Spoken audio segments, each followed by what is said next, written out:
Hello mga ka-wifey, it's vlog time!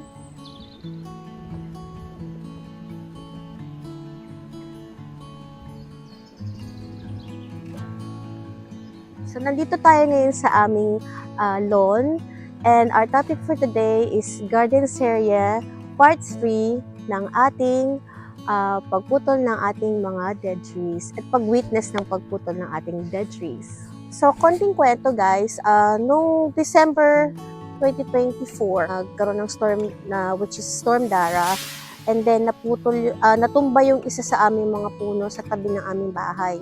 Luckily, walang nasaktan, walang naapektuhan. So, simula noon, napag-usapan na namin mag-asawa na it's time na putulin na yung mga puno na nanganganib dito sa aming bahay. So, dito sa lawn namin, ipapakita ko sa inyo yung puno na pinutol, which is ito, nasa background. Ayan. Dati siyang 75 meters high, but ngayon, pinutol na siya into 25 meters high na lang siya. So, mababa na lang siya, and hanggang dyan lang siya pwedeng putulin. And yung nasa baba naman, yun yung mga pinagtabasan niya, guys.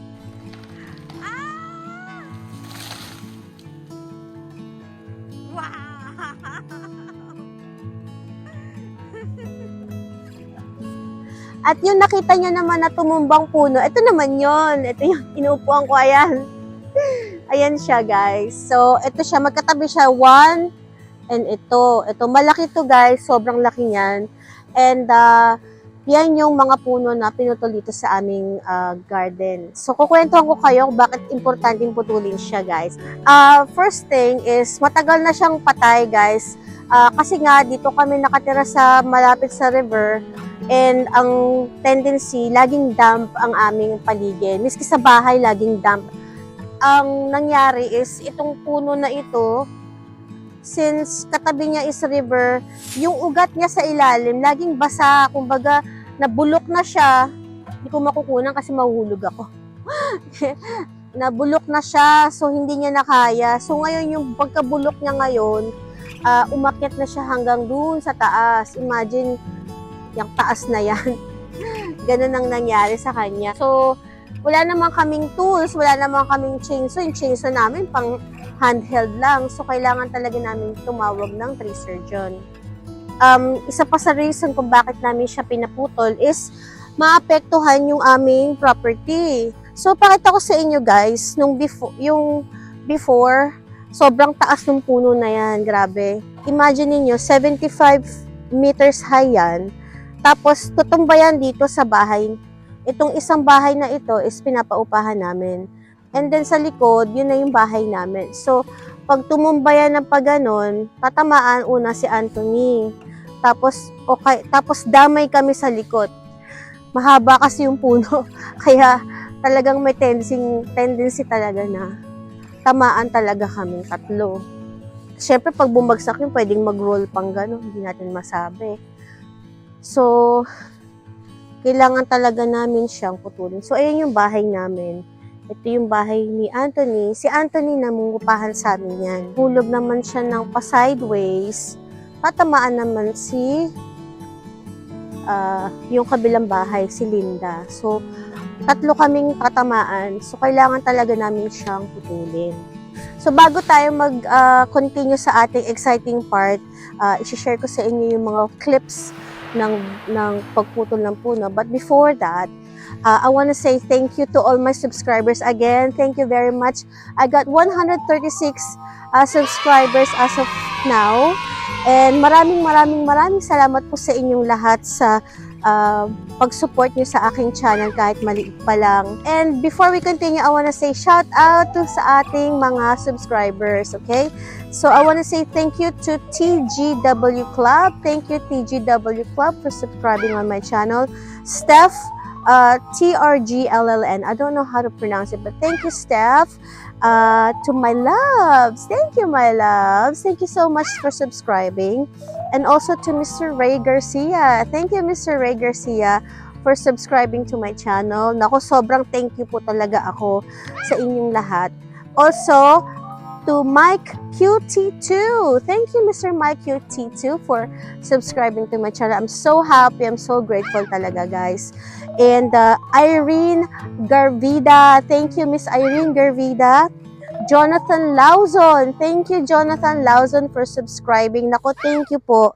And last but not the least, Mr. Bambang S. Thank you so much for subscribing, guys. Sinulat ko kasi baka makalimutan ko eh. So, ito guys. So, dahil kailangan namin ng isang skilled na person para gawin yung pagputol ng puno, kailangan namin ng someone na skillful na kailangan mag-assess ng area kung paano puputulin. So, that's the reason why we hired a tree surgeon. So, pumunta sila rito. Ang ginawa nila is dumating sila and then nag-park sila dito sa amin. Diyan sa likod, diyan sila naglatag ng kanilang sasakyan. Tapos meron silang wood chipper. And kasi yung mga sanga, unang-una nilang ginawa is sinet up yung area. And then after that, may mga shots ako ng pag-akyat ni Rob. Si Rob Blightman yung may-ari ng company. And then, ang ginawa niya is umakyat siya na meron siyang harness, yung parang sa mga wall climber. And then, ayan yung puno na yan. Ayan yung puno na yan. Malaki yan, guys. Nagka-akyat. Hindi ako akyat, ha. Wala akong harness, eh. Sobrang kapal nito. Ayan, guys. So, ito yung puno na kung saan nag-harness si Rob hanggang sa makarating siya sa pinakataas. And then, yun na yung process ng pagputol niya. Habang umakyat siya sa taas, tinatabas niya na yung mga sanga. So, ngayon, yung mga sanga, pupulutin naman yun ng staff niya. Actually, tatlo sila. Si Rob, si Ash, hindi ako sure yung sa name ng babae. I think it's Veronica. I'm not sure. Pero, sila yung namulot ng mga branches. Ayan guys, nakita niyo ba yung nakahilera na yan? Yung mismo bumagsak na puno. So, dito siya bumagsak, yan sa lawn na yan. Diyan siya tumumba.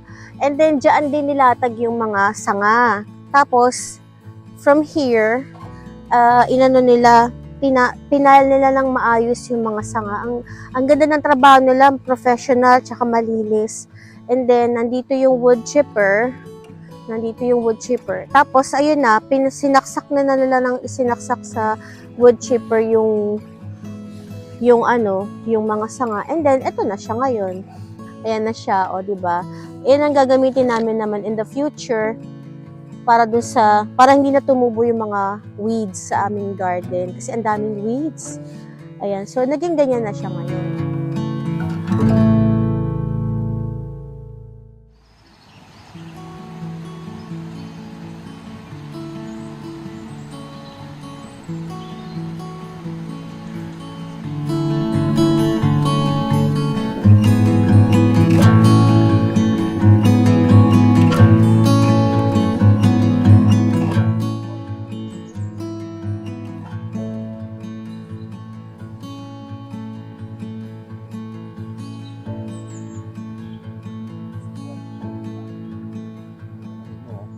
So is the owl box still in there?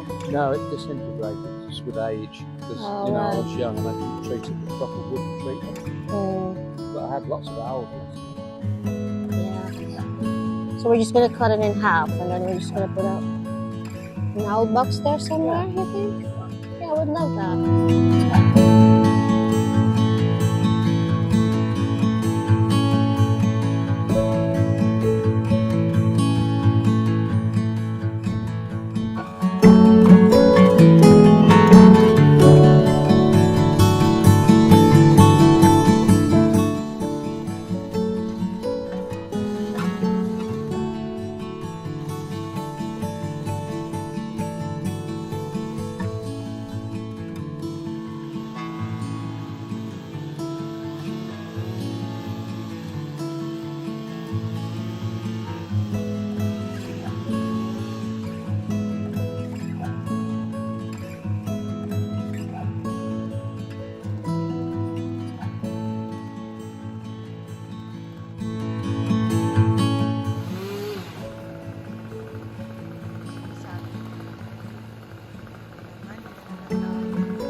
trees being cut down as well.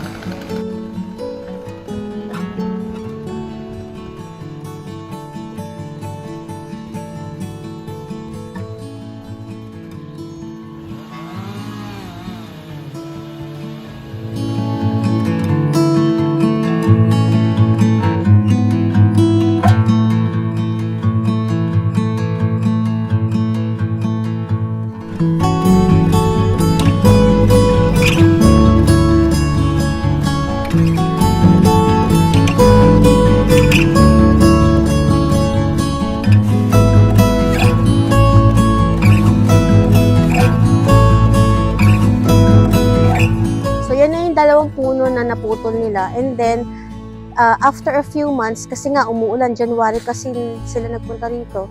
Tapos, after 1 month and a half, siguro mga bandang mid of March, pumunta sila dito kasi meron pa kami isang problema, itong puno na ito. Nakita niyo yung bilog? Yan, tinabas yan kasi naka-droop yan before. Tapos dito, ang dilim-dilim dito sa area na to, sobrang dilim yan. Napapanot na yung aming grass. Ayan, nakita niyo may mga patches. Pero ngayon, unti-unti na siyang tumutubo kasi inalagaan namin mag-asawa. In-spray namin siya hindi in-spray, parang sinabuyan namin siya ng grass seeds. So, kakalon lang kasi nito kakamow lang ng lawn na ito. Kaya medyo malinis siyang tignan. But, nag-start na siyang mag-bloom. Mag-start nang magtubuan yung mga grass. And then, dadalhin ko kayo guys doon sa isa pa naming puno na malapit sa aming patio. So, andito ako ngayon sa tapat ng bahay namin. Ito yung bahay namin. Ito naman yung aming patio. So, yung puno na yan, nandyan yung branch na nakalungay-ngay. So, kasi dito tumumba yung aming tree yung aming mimosa tree. Nandito yung mimosa tree. Wait lang. Ang dami kasi namin puno. Ayan yun siya, guys. Ayan na lang yung natira sa mimosa tree. So, nung tumumba siya, pag ganun. So, buti na lang. Salamat talaga dito sa palm tree na ito. Naku, ito ang aming munting anghel na in a form of a tree. Kasi, nung tumumba ito si mimosa, ito yung dito siya gumanon. So, dito napasandal yung puno. Kaya, si mimosa, tinayo lang namin ulit yan, pero ito siya na tumba. Kita niyo yung pinaglagarian niya. Yan, dyan siya. So, itong area na to, na-damage. Ang dami na-damage dito. Pero, thankfully, walang nasaktan na mga kapitbahay namin at yung mga tenants namin, hindi nasaktan. Kapati kami, hindi kami nasaktan. Kasi kung pag gano'n naman tumba niya, ito naman ang tatamaan yung bahay namin. Kawawa naman kami, di ba? So, itong kinatatayuan ko mismo, nandito yung dating branch sa likod. Itong area na to. Diyan nakatayo yung logs. Tapos, ginawa ni Rob, pumunta siya ulit dito. Tapos, umakyat siya. If you notice, may pingas yung aming puno. Ay, hindi kita. Ayan guys, ayan yung pingas, Ayan, Ano ba yung aking dalira? Ayan. Yung pingas, ayan. So, ngayon, wala na siya. Kasi umakyat na si Rob dito nung nakaraan. So, yan ang nangyari noon. Pumunta sila dito, tapos, ayun, tinabasan nila. Tapos, dito sila naglatag nung branch. Parang, nilagay nila sa rope, tapos hiniga nila dito, tapos kinat nila, tapos nung nakat na, dito nila nilagay ngayon sa aming sa bahay nila. Ayan. Andito yung mga logs namin. Ito dati, tambakan to ng mga sanga-sanga. Pasyal ko kayo guys Ito yung aming pond. Ayan. Ayan, diba? Ang ganda guys. So, nandito dati yung mga sanga namin. Hindi namin madaanan to dati. Kasing taas ko to is 5 feet ako siguro mga 5'6", 5'7" yung taas. So, andito ako ngayon. Nandito naman ako ngayon sa aming pond. So, yun yung viaduct. Galing ako dyan yung sa araw, film ko rin yan. Yun yung viaduct dito malapit sa amin. So, andito ako ngayon sa aming garden. And yung mga ganera, yung mga giant rhubarb, ang tawag niya dyan. Malaki yan Pakita ko sa inyo gano'n kalaki So, yan. Maliit pa nga yan, baby pa yan eh. Pero pag lumaki pa yan ng gusto, malambot lang yung tinik nito, hindi siya masakit. Ayan, malaki yan guys. Pag lumaki yan, i-film ko ulit para makita nyo kung gaano kaganda yung aming rhubarb. So, ito yung ang mga nandiyan, yung mga trout, brown trout, rainbow trout yata, meron yata. Kasi nahuhuli namin siya dyan sa river, tapos iniit siya namin dito para lumaki. Para maging dinner. Pero maliliit pa eh. Kaya parang pinapatayin pa namin. So yun. So ito yung stote ng aming fallen tree. O, diba? Tapos may tour. So guys, kung meron kayong mga puno na sobrang lalaki na katulad sa amin, hindi kasi pwedeng kung sino lang ang kukuhanin nyo. Kailangan talaga kasi is tree surgeon. Tapos dito ginanap lahat ng aming pagputol ng aming puno. So ayun na siya, nag-iisa siya. Pero ang ganda, 'di ba guys? 'Di ba? Ang cute. Ang ganda na dito, malinis na yung lawn namin. Wala nang mga kalat-kalat. And then guys, after that, itong nung punta sa pangalawang punta ni Rob, ito pinagtatabasan nila. Kaya lang wala ako noon kasi nag-grocery kami mag-asawa. Pagbalik ko, wala na, naputol na nila, nandito na lahat ng sanga. So, ito na naman, another trabaho na naman. Diyos ko, dahil. Tapos, meron pa na naman silang pinutol. Diyos ko po, walang kamatayang putol. Pero kasi, para sa safety rin namin yan. Ito naman yung aming woodland. Diyos ko po, walang kamatayang pagputol. Ayun na naman, putol na naman. Sabi ko, kakalinis ko lang. Meron na naman bagong kalat. Diyos ko po, walang kamatayang linis. Kaya guys, busy kami dito. Diyos ko po, Lord. Pakita ko sa inyo yung yung ginagawa namin sa mga naputol naming sanga. Dito namin dinadala sa likod. Ito naman, malapit din ito sa may river.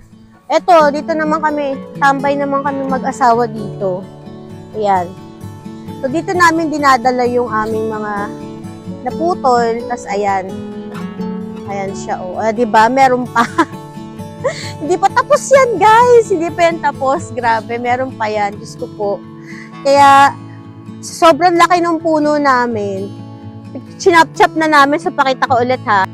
Ayan guys, ito na yung kinahinat na ng aming mga sanga. Yung pinakamalaking puno na tumumba, ito naman siya ngayon. Ayan na lang siya, na chop-chop lady na siya ngayon. Ngayon, dadaling ko naman kayo sa aming, saan ba kayong dadaling? Log store. O diba, gaano kalaki ang garden na yan. Pero love na love ko tong area na to kasi napaka-peaceful dito. Meron na kami bluebells. Ang ganda guys, diba? Kahit di ako magaling mag-alaga ng halaman, hilig sa halaman. Ang ganda kasi. Comment nyo nga kung talaga nagaganda. Ito yung ginagawa kong intro. Ayan, yung background niya. Ay, ito ba yun? Ito yun eh. Ito yung ginagamit kong intro. Baka sabihin nyo, kinapi ko lang amin yan. So, ayan. Ang ganda, diba, guys? Pagka mag-bloom na yan, kapasyal ko kayo ulit. So, dito naman yung sa tabi ng bahay namin. Ito naman yung aming log store. Ayan. Dito namin nilagay yung mga sanga, ayan, oh. Teka lang, maayos ba? Hindi ako maayos. Ayan na, guys. Pinatransport ko lang yan nung wheelbarrow. Pero, pakita ko sa inyo, bumili si Habi ng tractor. Kaya sabi ko sa inyo, hindi mo na kailangang maghanap ng park. Dito lang sa bahay, pagod ka nakakalakad. Ayun yung pan, galing tayo dyan kanina. So, ngayon naman, papunta ako ngayon dito sa aming garahe. Kung saan nakapark yung aming, ang tawag dito, tractor. Pero second hand lang yun. Pero napapakinabangan siya ngayon kasi yun na yung tagahila ng namin. Yung aming mga kahoy. Wala nga. Ayan na aming Asa na ba? Diyos ko. Kapagod. Ay. So, ayan o. Ayan yung tractor namin. Nakita niyo, bulok-bulok. Ayan, may mga ano siya. Pero okay siya. Kasi meron na kami existing na ganito. So, dito na namin nilalagay yung mga kahoy. Tapos, ta-transport na namin siya. So, pakita ko sa inyo kung saan yung ibang ano, kahoy. Gabundok, guys. O, ayan. Kita nyo ba yan? Ayan ang aming kahoy. Isipin mo kung gaano karami ang ano na yan. Tinulungan na kami ng aming kapitbahay kasi sobrang dami. O, ayan pa, o. So, yan guys, ang kinahinat na ng aming mga puno. Pakita ko rin sa inyo kung saan kami nagsunog ng iba. Kasi nga, ang layo eh. So, nandun kami sa pond. Ang malayo niya, no? Ay, nako, tinubuan na pala ito ng ano. So, ito yung other side ng pond. Ito naman yung aming pinagsunugan ng mga sanga. Ayan pa, may natira pa, guys. Lahat yan, tinransport namin. Hindi ko lang nakunan kasi nga, pagkagising namin sa umaga, sabay buhat. Naku, Diyos ko po, Lord. Kaya walang kamatayan. So, ayan, nandito ako ngayon sa may viaduct. Yan yung background ko. Ganda, di ba, guys? Di ba, ang ganda? So, ayan po ang aming storyahe sa aming garden. Kung bakit kami ay super busy, kaya hindi ako makapag-upload. Parang pagising ko, feeling ko tapos na ako, meron pa pala. Kaya, it took months bago namin natapos yan, guys. Okay, guys, so magagabi na. So, yan po ang katapusan ng aming garden area part 3 ng aming mga dead trees na na-witness ninyo ang pagtumba niya at pagputol niya in a professional way ng aming mga friends, mga bagong friends na tree surgeon. Hindi naman advisable sa lahat yon kasi mahal ang tree surgeon, but in our case, wala naman kaming skill, lalo ako, wala akong skill sa ganyan. Kaya kailangan talaga namin mag-hire ng tree surgeon. So, hanggang dito na lamang po ang aking garden area about sa aming dead trees. And, uwi na ako. Thank you very much for your support. Thank you so much for your feedback, to your pag-subscribe sa aking channel.